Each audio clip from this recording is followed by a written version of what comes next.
శ్రీమహాగణాధిపతయే నమః. ఓం గురుభ్యో నమః. ఓం శ్రీమాత్రే నమః. పరమేశ్వర స్వరూపమైనటువంటి జ్యోతిష, వాస్తు మరియు ఇతర అనేకమైనటువంటి శాస్త్రములను మనకు అందించినటువంటి మహర్షులకి నమస్కారం. హయగ్రీవ హయగ్రీవ హయగ్రీవేత్యో వదేత్ తస్య నిస్సరతే వాణి జహ్నుకన్యా ప్రవాహవత్. అరుణాం కరుణాతరంగితాక్షీం ధృతపాశాంకుశపుష్పబాణచాపాం అనిమాదిభిరావృతాం మయూకైః అహమిత్యేవ విభావయే భవానీ. శ్రీమాత్రే నమః. ప్రేక్షకులకు ఆ లలితాంబిక అమ్మవారి యొక్క అనుగ్రహం పరిపూర్ణంగా కలగాలని మనస్ఫూర్తిగా కోరుకుంటూ మనం ఈరోజు క్రోధినామ సంవత్సరంలో ఆదాయము, వ్యయము, రాజ్యపూజ్యము, అవమానము 12 రాసుల వారికి ఏ విధంగా ఉంది, మరి ఈ ఆదాయ వ్యయాల్లో కానీ రాజ్యపూజ్యం అవమానాల్లో కానీ ఒక్కొక్కసారి చూడ మనకి ఆదాయం ఎక్కువ ఉంటే సంతోషిస్తాం, కానీ వ్యయం ఎక్కువ ఉంటే భయపడతాం. అదేవిధంగా అవమానం ఎక్కువగా ఉంటే భయపడతాం, రాజ్యపూజ్యం ఎక్కువ ఉంటే బాగుంది అనుకుంటాం. అంటే ఏమిటి ఇక్కడ? వీటిని మరి ఇలాగే అనుభవించాలా ఈ సంవత్సరం అంతా? దీన్ని ఏదైనా మార్చుకునేటువంటి ప్రక్రియ ఉందా? మరొక విషయం ఏంటంటే, మీరు గుర్తుపెట్టుకోండి, ఈ పంచాంగంలో ఇచ్చేటువంటి ఈ ఆదాయ వ్యయాలు, రాజ్యపూజ్యం, అవమానము ఇవి యాజ్ ఇట్ ఈజ్ ఇలాగే జరగాలని రూల్ లేదు. ఎందుకు చెప్తున్నానంటే, మీ యొక్క పర్సనల్ చార్ట్ అనేటువంటిది ఒకటి ఉంది. మీ పర్సనల్ చార్ట్లో కనుక ఆదాయం సంబంధించినటువంటి అంటే ధనయోగాలు బాగా నడుస్తున్నాయి అనుకోండి, ఆదాయం గురించి ఏం కంగారు పడకండి, చక్కగా ధనయోగం వస్తుంది. వ్యయం తక్కువగా ఉండేటువంటి మహాదశలు నడుస్తున్నాయి అనుకోండి, ఏమి అవ్వదు, ఏమి కంగారు పడదు. ఇదేంటంటే జనరల్గా అందరికీ చెప్పేటువంటిది. అలాగే మరి వీటి ప్రభావం ఉండదా అంటే కించిత్ ఉంటుంది. దాన్ని తగ్గించుకునేటువంటి మార్గం కూడా నేను మీకు చెప్తాను. ఒక్కొక్క రాశి గురించి మనం తెలుసుకుందాం. మకర లగ్నము, మకర రాశి. ముఖ్యంగా ఈ రాశి పరంగా ఈ సంవత్సరం క్రోధినామ సంవత్సరంలో ఆదాయము, వ్యయము, రాజ్యపూజ్యం, అవమానం ఎలా ఉంది అని చెప్పి చూసుకున్నట్లయితే మకరం వారికి 14 అండి. అంటే ఆదాయం ఎంత ఉందో వ్యయం ఎంత ఉంటుంది. అంటే 14 లక్షలు సంపాదిస్తే సంవత్సరానికి 14 లక్షలు ఖర్చు ఉంది. అంటే ఎగ్జాక్ట్లీగా 14 సంపాదిస్తామండి అంటే కాదు, ఇది ఒక కొలమానం అంతే. అంటే 14,000కి సంపాదించవచ్చు, అంటే 14 కోట్లు సంపాదించవచ్చు, 14 లక్షలు సంపాదించవచ్చు ప్రతి నెల లేదా ప్రతి సంవత్సరం. కాబట్టి ఈక్వల్గా ఉందని అర్థం. ఇక్కడ 14 అంటే హై రేంజ్లోనే సంపాదన ఉంది, అదే హై రేంజ్లో ఖర్చు కూడా ఉంది అని చూపిస్తుంది. బట్ సంపాదన హై రేంజ్లో ఉండడం మంచిదే, సంతోషకరమైనటువంటి విషయమే. ఎందుకంటే శాస్త్రం కూడా ధనాన్ని సంపాదించమని చెప్తుంది ధర్మ మార్గంలో. మరి ఖర్చు కూడా అంతే ఉంటే ఎలాగండి, మిగలదు కదా అనిపిస్తూ ఉంటుంది. దీనికి ఏం చేయాలి అంటే మకరం వారు చాలా సింపుల్గా శనగలు దానంగా ఇవ్వండి, మినుములు శనగలు దానంగా ఇవ్వండి. దత్తాత్రేయుణ్ణి మరియు దుర్గని ఆరాధించండి. ఖచ్చితంగా మీకు ఉండేటువంటి సంపాదనతో పాటు ఖర్చు తగ్గుతుంది. సంపాదన పెరుగుతుంది, ఖర్చు తగ్గుతుంది. అంటే కొత్తగా పెరగాల్సింది ఏం లేదు, 14 వరకు ఉంది కాబట్టి నో నీడ్ టు వరీ. కాకపోతే ఇక్కడ 2వ స్థానంలో శని భగవానుడు ఉన్నాడు కాబట్టి ఈ శని యొక్క సంచారం అనేటువంటిది ఏంటంటే కొంత ఏమవుతుందంటే ఇక్కడ ఈ ఖర్చులు కూడా అతనే కంట్రోల్ చేస్తుంటాడు 2లో ఉండి. కాబట్టి మీరు చేయవలసింది ఏమిటంటే గోవుకి బెల్లం తినిపిస్తూ ఉండండి. బెల్లము 4 ఉండలుగా చేసి తినిపించండి, ఇంకా మంచి ఫలితాలు ఉంటాయి. మరి మిగతా అంశాలు మకరం వారికి రాజ్యపూజ్యం, అవమానం కానీ చూసుకున్నట్లయితే 3, 1 అంటే 3 రాజ్యపూజ్యం, అవమానం 1. 3 మెచ్చుకునే వాళ్ళు ఉంటే ఇబ్బంది పెట్టేవారు ఒక్కరే ఉన్నారు. కాబట్టి దీని గురించి ఏమి టెన్షన్ పడాల్సిన అవసరం లేదు. అయితే ఇంకా మిగతా అంశాలు చూద్దాం. మీకు ఏలినాటి శని ఇంకొక సంవత్సరం 3 నెలలు ఉంది, దాని తర్వాత తగ్గిపోతుంది. మరి ఏలినాటి శని వల్ల ఏమిటండి, మొత్తం జాతకాన్ని మొత్తం ఏలినాటి శని ప్రభావం చూపిస్తుంది అంటే ఏమీ కాదు. ఏలినాటి శని కేవలం మీకు కుటుంబ ధన విషయాల్లో కొంత స్ట్రెస్ ఇస్తుంది అంతే, మిగతా అంశాలు ఏముండదు అక్కడ. గుర్తుపెట్టుకోండి, ఆయన ఏమీ శత్రువు కాదు. శని భగవానుడగా మన శత్రువు అనుకుంటాం కాదు, కర్మల్ని అందించేటువంటి ప్రదాత, కర్మ ప్రదాత అంటారు. ఇది మనం అర్థం చేసుకోవాలి. నెగిటివ్గా ఆలోచిస్తూ అమ్మో నాకు శని పట్టుకున్నాడు, అమ్మో ఏంటో అనేటువంటిది కాదు. ఎందుకంటే భగవంతుడి సృష్టిలో శని భగవానుడు ఒక సృష్టి, రవి ఒక సృష్టి, కుజుడు ఒక సృష్టి. ఆ ఎనర్జీస్ అవన్నీ నర్వస్ సిస్టమ్ని శని రూల్ చేస్తూ ఉంటాడు. మనకి నిద్ర పట్టాలంటే కూడా శని బాగుండాలి, గుర్తుపెట్టుకుని. నిద్ర పట్టకపోతే కూడా కష్టమే. కాబట్టి శని భగవానుడి యొక్క స్థితి 2వ స్థానంలో ఉంది కదా, అమ్మో ఏదైపోతుందని కంగారు పడక్కర్లేదు. మీరు చక్కగా కొన్ని కన్సల్టెన్సీ సెంటర్స్ ద్వారా డబ్బులు వస్తాయి. అదేవిధంగా భూమి మూలంగా ధనాన్ని ఇస్తాడు అక్కడ 2వ స్థానంలో ఉన్నప్పుడు.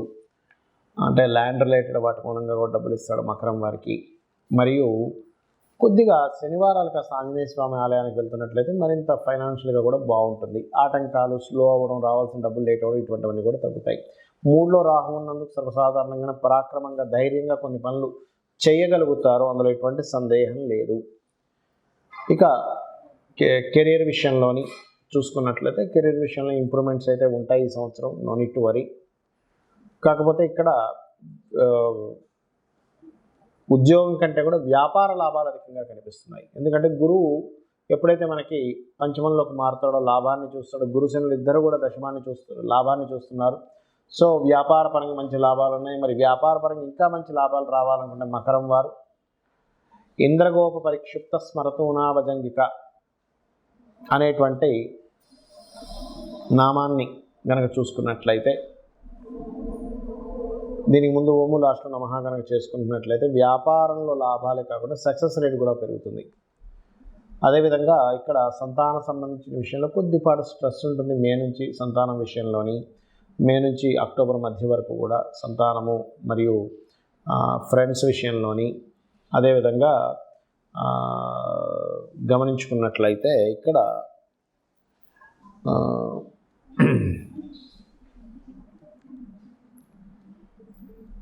రాజకీయ సంబంధించిన విషయంలో కూడా కొంత ఒత్తిడి ఉంటుంది మేషం మన మకర రాశి వారికి. ఎందుకంటే మేషం నుంచి వృషభంలో గురువు మారుతున్నాడు కాబట్టి. అయితే ఒత్తిడి ఉంటుంది, సంతాన అభివృద్ధి కూడా ఉంటుంది. అక్కడ రెండూ ఉంటాయి. సంతానం కోసం చేసే ప్రయత్నం కూడా ఫలిస్తుంది, ఫలించదని కాదు.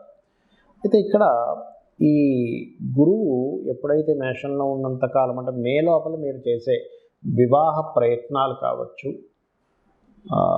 ఏదైతే చూడండి వివాహ ప్రయత్నాలతో పాటు గమనించుకున్నట్లయితే ఈ యొక్క మీరు చేసేటువంటి పనుల్లో కొంతవరకు ముందుకు కదలడం కావచ్చు, రాహు ప్రభావం, రాహు యొక్క బలం వల్ల ఉద్యోగ ప్రయత్నాలు కావచ్చు, వివాహ ప్రయత్నాలు, ఉద్యోగ ప్రయత్నాలు మే వరకు చాలా అనుకూలంగా ఉన్నాయి. మే తర్వాత మాత్రం వ్యాపార పరంగా బాగుంది. ఇన్వెస్ట్మెంట్స్ కూడా మే లోపలే చేయండి. ఏదైనా ఇన్వెస్ట్మెంట్ చేస్తే మే తర్వాత, మే నుంచి అక్టోబర్ మిడిల్ వరకు కొన్ని ఇన్వెస్ట్మెంట్స్ విషయంలో కాస్త చూస్తూ చేయండి. కాస్త పుణ్యక్షేత్ర దర్శనాలు ఎక్కువగా ఉంటాయి ఈ సంవత్సరం మీకు. గణపతి క్షేత్రాలకు ఎక్కువగా వెళ్ళండి, అన్ని విధాలా మీకు బాగుంటుంది. అయితే మీరు ఎక్కువగా చేయవలసింది గణపతి క్షేత్రాలకు వెళ్ళడం, లలితాంబిక అమ్మవారి యొక్క ఆరాధన, మరియు మే నుంచి కొంచెం గురువు పంచమంలో ఉంటున్నాడు కాబట్టి దక్షిణామూర్తి ఆరాధన చేయండి, లేదా దత్తాత్రేయ ఆరాధన చేయండి, అన్ని విధాలా బాగుంటుంది.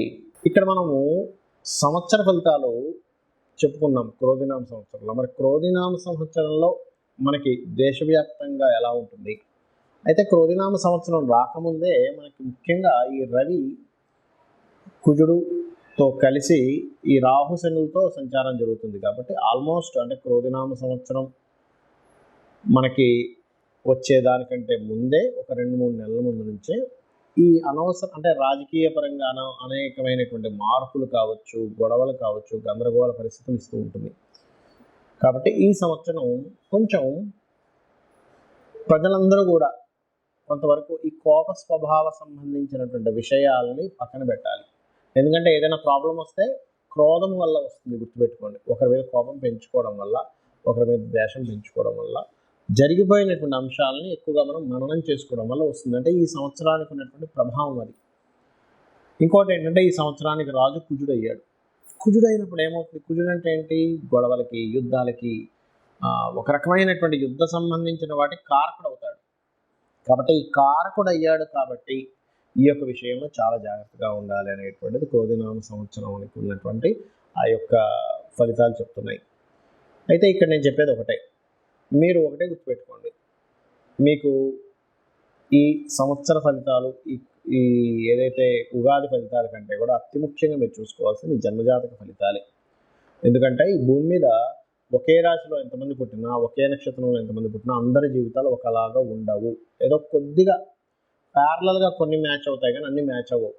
అశ్విని నుంచి రేవతి వరకు మీరు చూసుకోవచ్చు. ఎందుకంటే కొన్ని వేల జాతకాలు పరిశీలన చేసి శాస్త్రంలో ఉన్నటువంటి విషయాలను నేను క్లియర్గా ఒక రీసెర్చ్ చేసి చెప్తున్నటువంటి అంశం ఇది. కావాలంటే మీరు కూడా రీసెర్చ్ చేసి తెలుసుకోవచ్చు. ఎందుకంటే మేషరాశి వారందరికీ కూడా ఒకలాగే ఇప్పుడు నడవదు, వృషభ రాశి వాళ్ళందరికీ ఒకలాగే నడవదు. ఎందుకు అలాగా అంటే వాళ్ళు పూర్వజన్మల్లో చేసినటువంటి కర్మ వల్ల వాళ్ళకి నడుస్తూ ఉంటుంది, గుర్తుపెట్టుకోండి. అందుకని ఏమిటి, మీ యొక్క జన్మజాతకంలో ఎలా ఉంది, మీ జన్మజాతకంలో మీ లగ్నాధిపతి ఎలా ఉన్నాడు, మీ ధనాధిపతి ఎలా ఉన్నాడు, మీ ధనం ఎందుకు ఆగిపోతుంది, ఎందుకు రావట్లేదు, ఎందుకు ఎక్కువ సంపాదించలేకపోతున్నారు, మీ ధనాధిపతి చెప్తాడు. అదేవిధంగా మీరు ఏ డైరెక్షన్లో ఉంటే బాగుంటుందో మీ చతుర్థాధిపతి మీ పేరులో ఉండే వరకు చెప్తుంది. అదేవిధంగా మీ సంతానం ఎందుకు ఇబ్బంది పడుతుంది, లేకపోతే మీకు సంతానం ఎందుకు లేదు, లేకపోతే ఫ్రెండ్స్ వల్ల ఎందుకు మోసపోతున్నారు, రాజకీయాల వల్ల ఎందుకు టైం వేస్ట్ అవుతుంది, లేకపోతే క్రియేటివ్ ఫీల్డ్లోకి వెళ్ళి ఎందుకు బాగా రాణిస్తున్నారు, ఎందుకు రాణించట్లేదు అని మీ పంచమాధిపతి చెప్తారు. అదేవిధంగా అప్పుల పాలు ఎందుకు అవుతున్నారు మీ షష్టమాధిపతి వల్ల తెలుస్తుంది. వివాహం ఎందుకు ఆలస్యం అవుతుంది అనేటువంటిది మీ సప్తమాధిపతి, ఎవరికి వారు ఇండివిజువల్గా ఉంటాడు సప్తమాధిపతి. వివాహం ఎప్పుడు అవుతుంది, ఎందుకు అవ్వట్లేదు, ఒకవేళ అయినా సరే ఎందుకు ఇబ్బంది పడుతున్నాం అనేటువంటిది 12వ స్థానం బట్టి తెలుస్తుంది. అదేవిధంగా అష్టమం అంటే ఆకస్మికంగా లైఫ్లో అనే సడన్ టర్నింగ్స్ ఎందుకు జరుగుతున్నాయి.